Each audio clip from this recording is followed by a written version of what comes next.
Fala galera, sejam bem-vindos novamente ao nosso canal da Química. Eu espero que vocês estejam curtindo pra caramba as nossas aulas. E olha só, hoje eu vou mostrar para vocês qual é a relação entre tabela periódica e diagrama de Linus Pauling.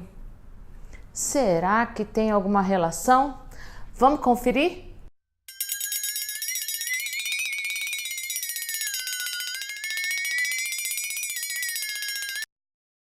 Então, vou mostrar para vocês aqui com dois exemplos por que é importante a gente saber fazer uma distribuição.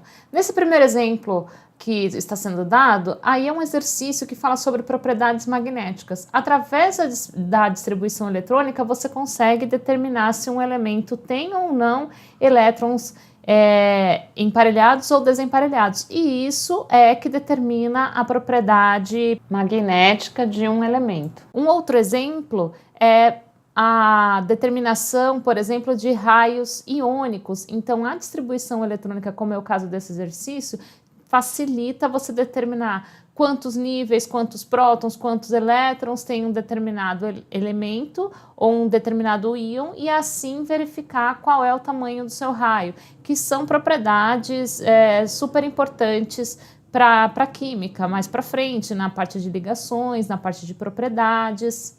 Mas esses são só alguns exemplos de como a distribuição eletrônica pode nos auxiliar. De qualquer forma, aqui a gente vai aprender como o diagrama de Linus Pauling, que é a ferramenta utilizada para fazer a distribuição eletrônica, está ligada com a tabela periódica, ok? Vamos lá, então? Bom, gente, então aqui no lado esquerdo a gente tem o diagrama de Linus Pauling e aqui a gente tem a tabela periódica. Olha só, esse diagrama de Linus Pauling a gente utiliza para fazer a distribuição eletrônica e daqui a pouco a gente vai perceber que pela tabela periódica a gente já consegue determinar essa distribuição, porque há uma relação entre o diagrama e a tabela.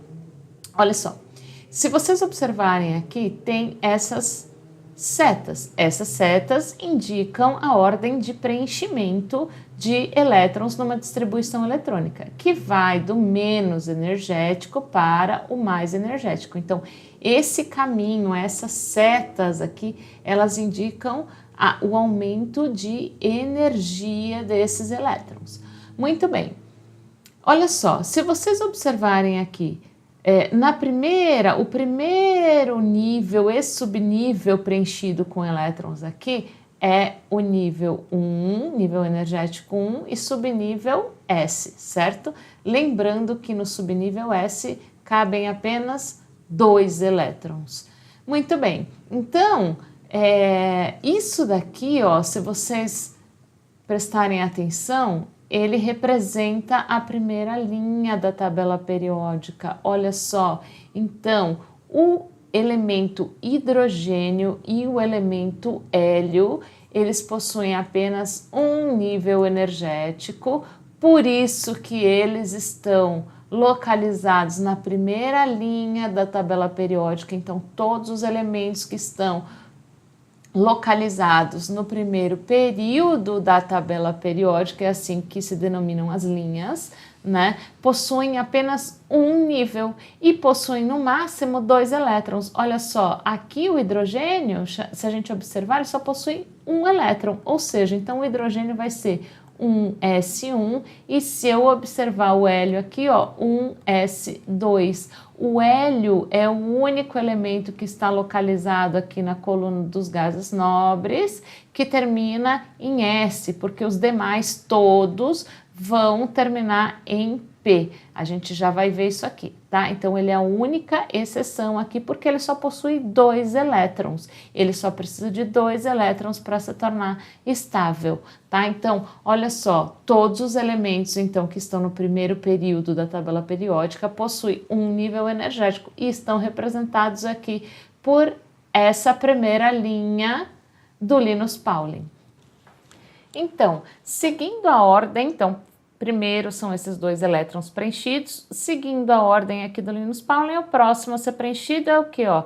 2s2. Então, veja só, preenchi os 2 primeiros, aí eu vou para onde? Para a segunda linha da tabela, para a segunda linha aqui, né, do do Linus Pauling, que vai representar quem? Quem está no segundo período da tabela periódica. Então, olha só, aqui, então, vai preencher 2s1, 2s2. Então, veja só, o lítio vai ser 2s1, berílio 2s2. Então, perceba, ó, tanto o hidrogênio quanto o lítio vão terminar em S1. Qual é a diferença? Hidrogênio está no primeiro período da tabela periódica, ou seja, possui apenas um nível energético. O lítio também termina em S1, porém está no segundo período da tabela periódica, ou seja, possui 2 níveis energéticos. Então, olha só, 2s1, 2s2. Aí vem, ó, 2p1, 2p2, 2p3, 2p4, p5 e aqui, ó, o neônio 2p6, certo? Então, olha só, porque a ordem de preenchimento, ó, vai de 2s, o próximo a ser preenchido é 2p. Muito bem, então olha só, o Linus Pauling está seguindo exatamente a mesma ordem da tabela periódica. Próximo a ser preenchido, 3s. Opa, terminou aqui, não terminou o neônio? Próximo, aonde eu começo, vai ser aqui, ó, no terceiro período. Quem está no terceiro período da tabela periódica possui o quê? 3 níveis. Então, olha só, o sódio aqui vai ser 3s1. Olha só, todo mundo aqui que está na primeira coluna aqui, ó, termina em S1. 1s1, 2s1 e aqui 3s1. Muito bem. Então, olha só, preenchi 3s1, magnésio, 3s2. Muito bem. O próximo vai ser o quê? 3p3.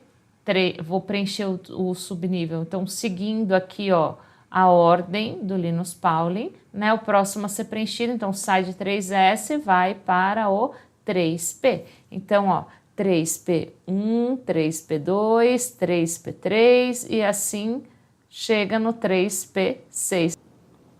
Só que aí você pode me perguntar, muito bem, olha, eu tô aqui no terceiro período, certo?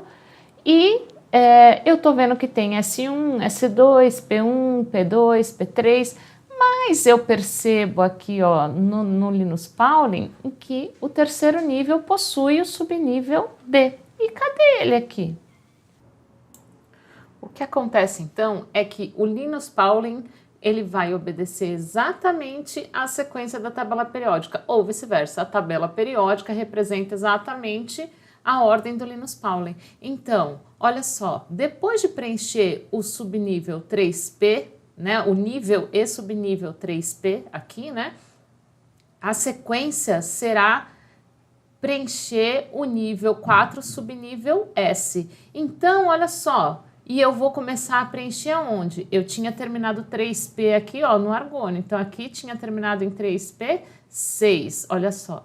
Aí, para preencher, então, o próximo nível e subnível é aqui, ó, seguindo a sequência do Linus Pauling, é de 4s. Realmente, ó, eu vou para o quarto período agora. Percebam que a sequência é a mesma, Linus Pauling e tabela, porque é a sequência de aumento de energia e a sequência de aumento do número de elétrons. Então, olha só, aqui o potássio vai ser o quê? 4s1 e o cálcio aqui 4s2. E agora, ó, agora a gente está entrando nessa parte da tabela onde eu tenho os metais de transição. Toda essa parte aqui da tabela, ela vai terminar aqui, ó, em D.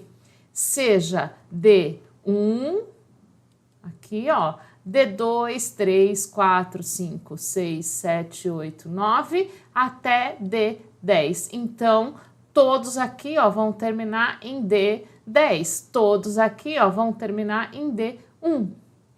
Então, após preencher aqui, ó, 4s1, 4s2, eu vou preencher quem? Seguindo aqui a sequência do Linus Pauling, eu vou preencher o quê? 3D. Então, veja só, nesse caso aqui, ó, eu vou ter esse elemento como 3D1. Titânio aqui, ó, 3D, 2. Vanádio, 3D, 3. E assim sucessivamente, até chegar aqui no zinco, que vai ser o quê? 3D, 10. Próximo a ser preenchido aqui pelo Linus Pauling, 4P. Muito bem, então aqui, ó, eu já começo a preencher 4P1. E assim sucessivamente, P2, P3, P4, P5, P6. E isso continua seguindo a ordem, que aqui, com exceção do hélio, né, que nós já falamos, todos vão terminar em P6.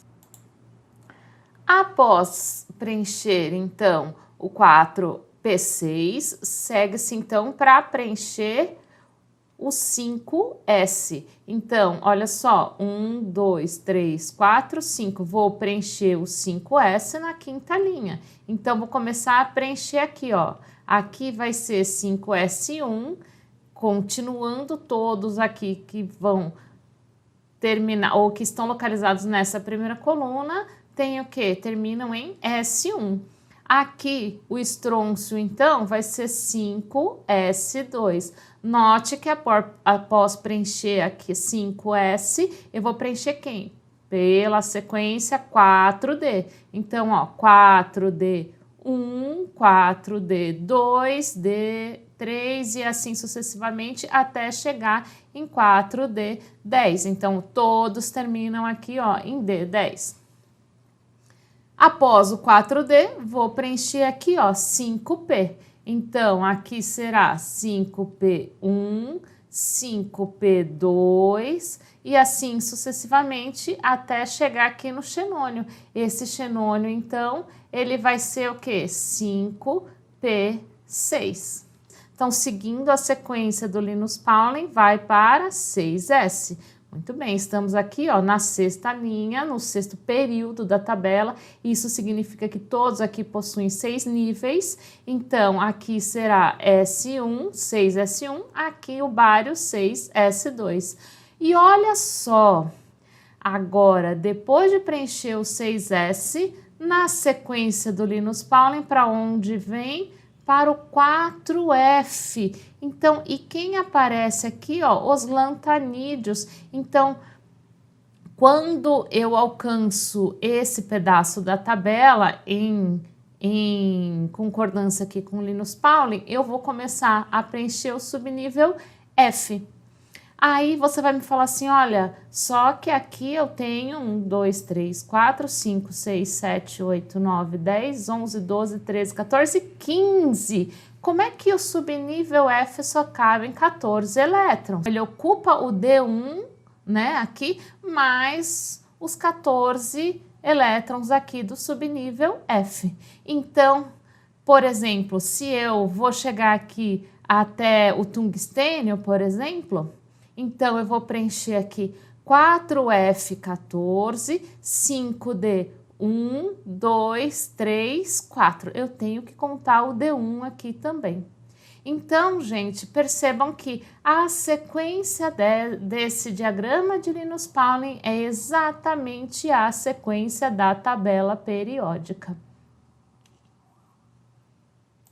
Bom, gente, essa foi a nossa videoaula para falar da ligação entre tabela periódica e diagrama de Linus Pauling. Eu realmente espero que vocês tenham curtido, eu realmente espero que vocês estejam aprendendo com esse canal. E se tiverem, avise o irmão, o tio, quem quer que seja, para que aprenda junto com a gente aqui também, tá? E se curtiram, dê um like, se inscrevam no canal e divulguem, gente, divulguem, porque esse canal é nosso e eu espero realmente que a gente consiga passar muita informação sobre química para todos. Também pode acompanhar a gente no Instagram e no Facebook, ok?